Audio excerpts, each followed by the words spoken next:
Hey guys, what's going on? I'm the Dog, and welcome back to some more Legend of Zelda Twilight Princess. We are currently exploring the Goron Mines, and last time we arrived at this outdoor hub area, and these enemies are shooting at us. They're shooting at me! At least some of you know what that's referencing. For those of you who don't, well, I'll tell you. The Russian Mafia item delivery guy from the first Mercenaries game. Whenever I say something about someone shooting at me or someone shooting at someone else, I always think of that guy, because when I was younger and we were playing that game, we thought that guy was so funny, and I don't know why I'm bothering to go into all these random places, because there aren't any chests. I was thinking there was a chest somewhere here. There is a door, but it's locked. What we want to actually do is come over here to the right.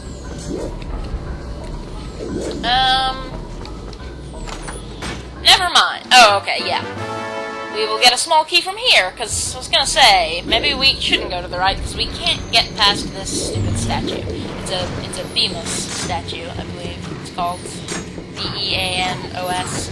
Not 100% sure how to pronounce it, but, there's Zelda standby again. They usually are. They don't really come up with totally original enemies very often, but they redesign the old enemies all the time. So, this room has a bit of a puzzle with these rotating platforms. This bridge can be a little difficult to get across, because you have to go on it with the right timing, and you can't cross the whole thing in one go. You have to equip the iron boots and stand on one of these magnetic spots.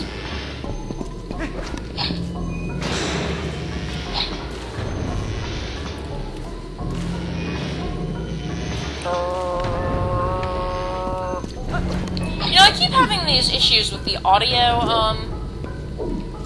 I mean, I'm not having more, like, Audacity glitches with the audio cutting out like I did at the end of Metroid Prime. I think that was probably my fault, but I keep having these things with all these weird, all this weird, feedback going on in the background that's really sucky and unprofessional sounding.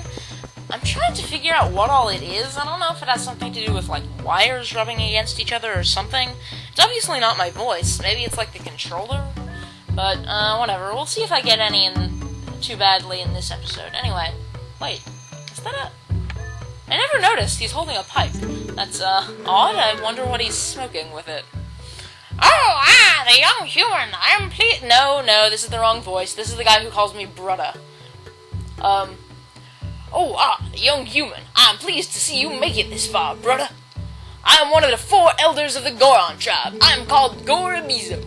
You have heard of the plight of our patriarch, otherwise you would not have come to see me. Here, take this, brother. You got a key shard. You need all 3 shards to return the big key to its original shape. Now, there is one more shard, but seeing you has reminded me of the dangers that line the path to it. There is something that may help you, a weapon said to have been left in this mine by a hero of old. It is beyond price, and so we have protected it through generations.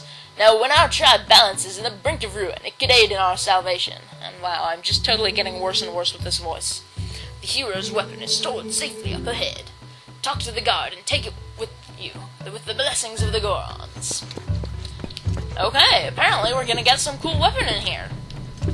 This is the chest, actually, that I skipped, last time. I'm wondering. No, that one's just a yellow ruby. Maybe it was a different chest. Maybe it was in the 3rd Elder's room. I want to take the time to apologize for that voice because it was awful, and I hope no one finds it racist. It's not intended to be, I promise.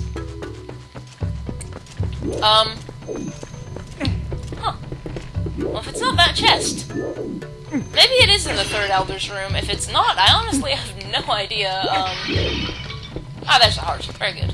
I honestly have no idea where the compass is in this dungeon. Maybe I'll just find it by chance. It's just it'll be just something I missed in my practice run. Odd.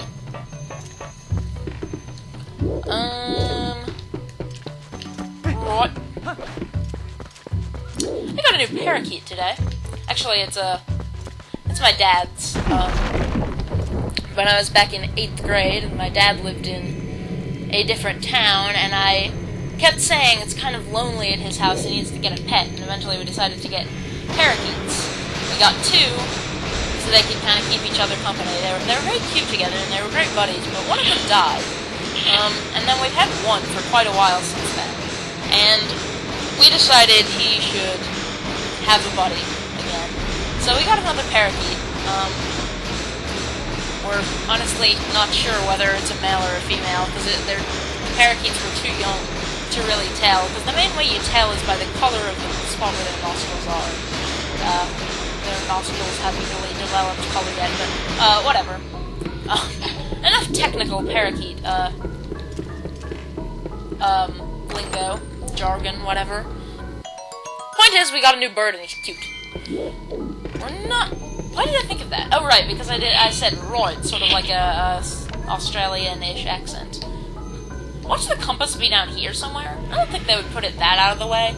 I think there might be some optional chests just with rupees down there in the water, but really that's just an area for you to fall in water and have a way to get back up if you fall. I don't think there's anything noteworthy down there. Right, what I thought of the parakeet was we kept giving the parakeets names that were references to Australian cities, because parakeets are originally from Australia, and I did sort of that Australian accent, but whatever. Whoa, human? What business does a human have coming here? None! No business! This is a forbidden place! I will protect this treasure from you! Ah, that made my voice worse. Now I have to drink water.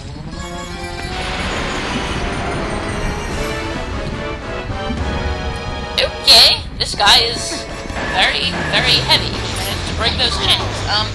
This is the guard that's guarding that weapon that the Goron Elder told us about. Except that talking to him isn't exactly... Wow, I just really screwed up. Something very simple. Talking to him isn't exactly going so well, so we're having to fight him for this weapon. Basically, you just want to hit him in the stomach when he winds up for an attack, and then he'll, roll at you, and you can grab him just like the Gorons on the trail up here. Ah! Wow, it's very easy to screw up there due to me being, so close to him. I don't even know how all this works. Wow, that was really strange. Oh, cool, we have another chance. And we toss him in the lava, which he somehow survives because he's a Goron, and Gorons are awesome. So, yeah. He is more difficult than some of the mini-bosses in this game, but I don't think he's too bad if you know what to do. That is an issue, though. He can actually,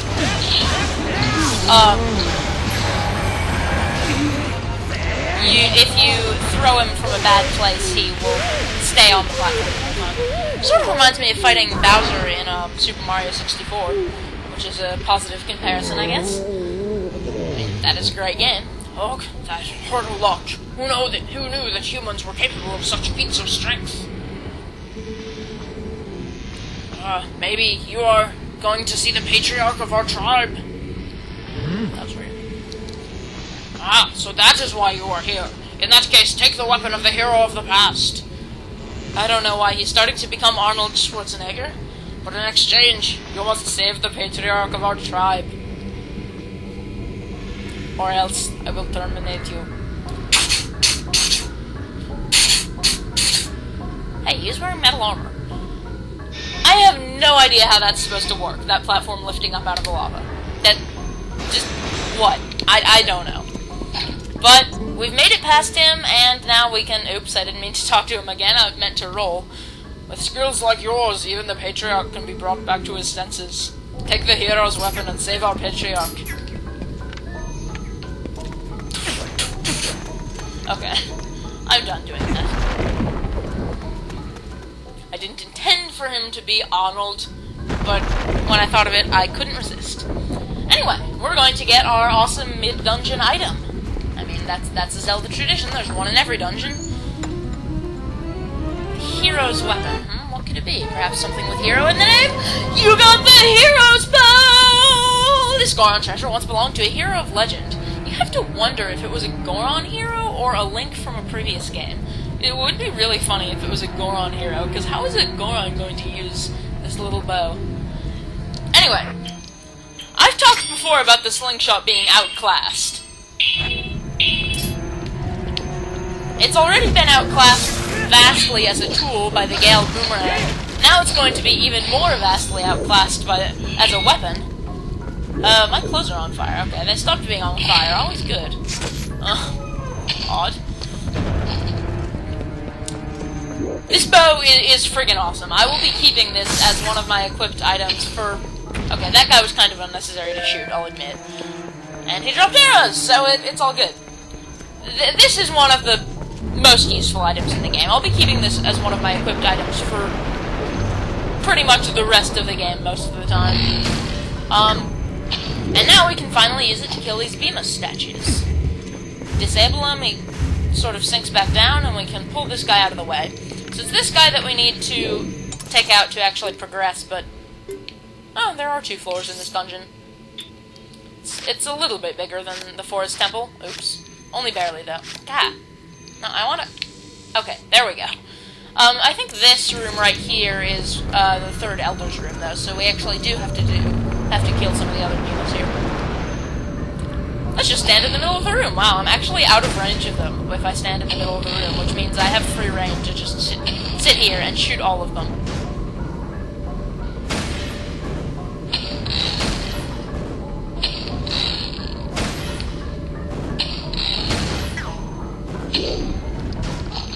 Perfect. This room just has a torch slug and some barrels, rather. Not crates, barrels. This one has a chest, which might be something really good. I have no idea what it is. Might be another heart piece. Ah! You got the compass. There we go. It happened. I found it eventually. Looks like there are a couple chests I missed back here. Oh, that's this big hub room. We'll come back there later. And there's that chest. Okay, so there actually isn't anything I missed. Yeah, for a dungeon that looks to have sort of a complicated map layout, it's actually pretty linear. I don't know that there's chests. How many more of these have chests? These little alcoves. That might be the only one. Yeah, the others look to be mostly just barrels. Oh, that's just a blue pot. Okay. Well, without further ado, pull this one out of the way, see the 3rd Elder, actually 4th, counting Goron, but the 3rd Elder that we encountered within the mines. And also, by far, the weirdest one. I don't really know what kind of a voice he should have. Ah, you are here at last. Maybe she should have like a Yoda voice. I tried to do that with the first guy and it sucked. I heard that you might pay a visit, young human. I am farsighted in all things. Here you go, the last key shard. Combine all 3 shards.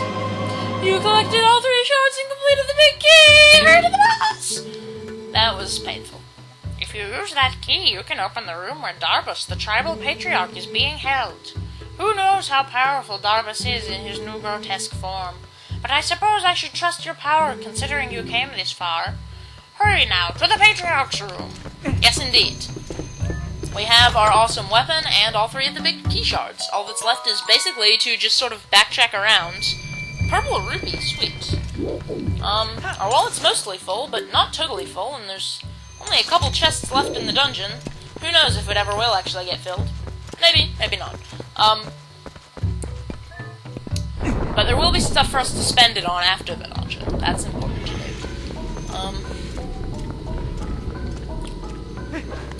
Righty. There I go with the fake Australian accent again. Which is funny because I can't actually do an Australian accent worth crap. Anyway, this is kind of a neat room. Even though it's basically just a glorified transport path between a couple of rooms. Let's see. Don't want to waste any arrows on torch slugs that we can, or keys. Okay, I thought there were some torch slugs standing on the wall or ceiling. They were bats.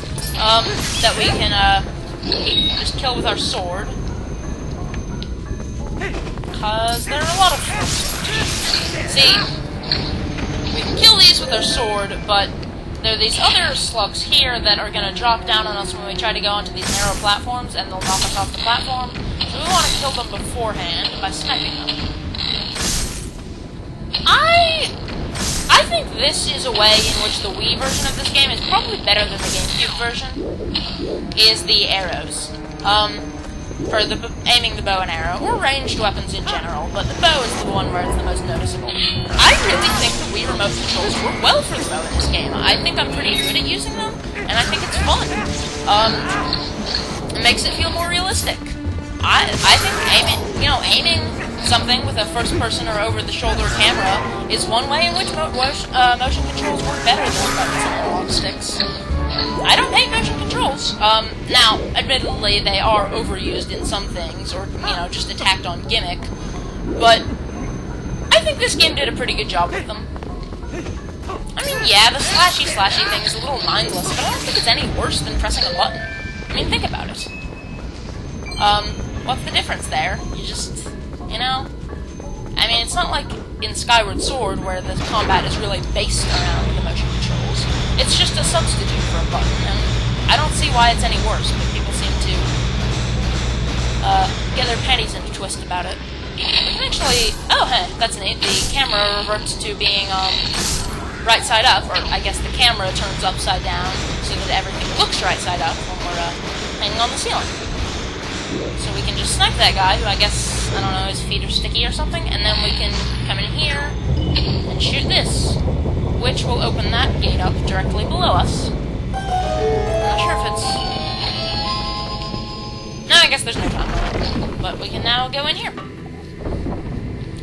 Okay, I guess you do end up coming in this big room a third time, so it is a bit more of a hub. But open this chest, not sure what this is. Purple rupee. That's actually just barely too big to fit in our wallet. So, we haven't filled it. Actually, still a pretty decent ways away from filling it. And yet, we've already reached the point where we can't pick up rupees. Kinda sucks. Because with that one, we're so barely above 50 that I almost wish we could have just picked it up and let those extra few go to waste, but oh well. Maybe there will be some red rubies later on. So we just ride this crane back over here. And now that we have a bow, we can do some different stuff in these rooms that we'll be going through. There's also new enemies in this room. These little frog guys.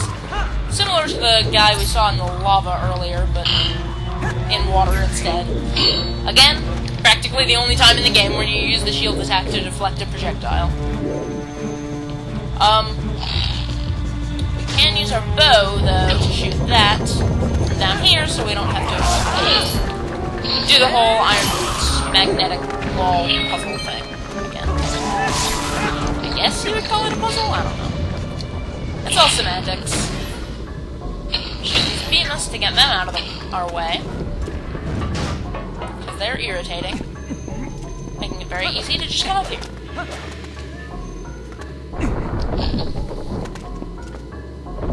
18.5 minutes. I guess I will get right in front of the boss door and then call it an episode. Sniping boglins. Like a boss. Although I actually missed that first one. So that's somewhat less boss-like. These guys are really fairly stupid. Took them that long for that one guy to notice me. Or maybe he noticed me right off the bat, but I was out of range of his arrows, so I didn't really notice. Oh yeah, this particular type of barrel with the white X's painted on it, they're explosive. They will blow if you hit them with an arrow or your sword. Generally not a good idea to hit them with your sword, because then they blow up in your face. But, it's a video game. We've all had things blow up in our faces in video games from time to time. And it looks like there was actually sort of a switch there to open that up. Triggered by the beams somehow, so we had to pull it out all the way instead of just part of the way? Who knows? I'll stop rambling. Here are these guys who, wow, they just demonstrated the explosive barrel thing well, but we gave them a taste of their own medicine. Very fun, very fun. Pretty satisfying. Come on. Ready, now we can step on this switch. Activating that crane. This crane takes a long time to go back and forth because it takes the time to sort of go up and down when it's on that one. I guess because you'd be out of range if it didn't go down, except that you're not, so it's completely useless. Oh, whatever. Got 2 chests. Jump down here, we can just iron boots in midair, and now we want to take out our bow so that we can snipe that. Not snipe, it's right in front of our face, but we can lower that bridge. And now we have to wait again for us to get back over to it. Okay, it didn't take too long. And could drop. I guess it is kind of out of range. One of these chests is over here, the other was up there. I guess we may have missed that. Oh well, I'm not too concerned.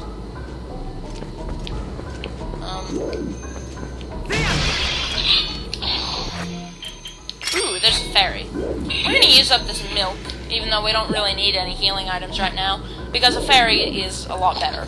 Especially since we only had half a milk, so it's only 3 hearts instead of a full bottle of milk, which would be 6, which is pretty good, although still not as good as a fairy, because that's 8 hearts.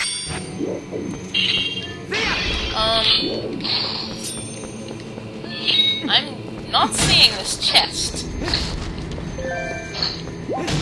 Oh well. I don't think I promised I would always get every chest in the dungeons. Oh, it's above. Huh. How do you get up? I think you might have to... Ooh, there could be a piece of heart up here. You know what? I'm gonna go back and do that stuff. I did not really know about this, or never bothered to try to figure this stuff out before. Do we do it by dropping down? Is this a pushable block? I always feel like it looks like it should be. But it's not. Anyway.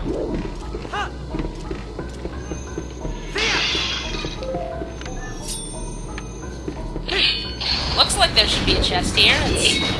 Oh, they're in the water below us. That must be it. I never knew there was stuff in the water down here. Wow, there's probably a piece of heart in here, or something. It might just be rupees. It's a big chest. Okay, purple rupee, which, again, we can't fit in our wallet. On iron boots, so we don't run out of breath. There is this little air meter that appears. I'm taking extra time to go and do this, but I never knew this stuff was here before, so it's probably worth showing it off.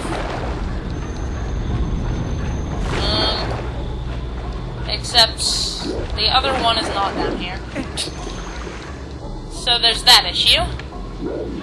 I have no idea how to get to the other one.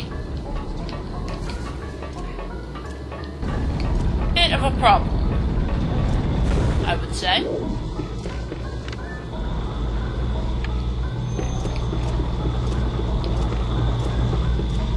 You know what? I think we actually need to come back here after getting an item from a future dungeon if we want to get that. Oh, we are out of range. Huh, that sucks. Yeah, it looks like we need a way to grapple ourselves over to that, the sort of metal grate there was up there. Which we do not have. And that's very disorienting. Even more disorienting than being upside down already is. So without further ado, let's go in here. We sort of had the obligatory area right before the boss where you have lots of items to regenerate your health and ammo already, but then here there's another area where we have to kill the goblins and we're getting shot at, and it's actually easy to lose a lot of health, and you end up spending arrows. So, that's kind of derpy design.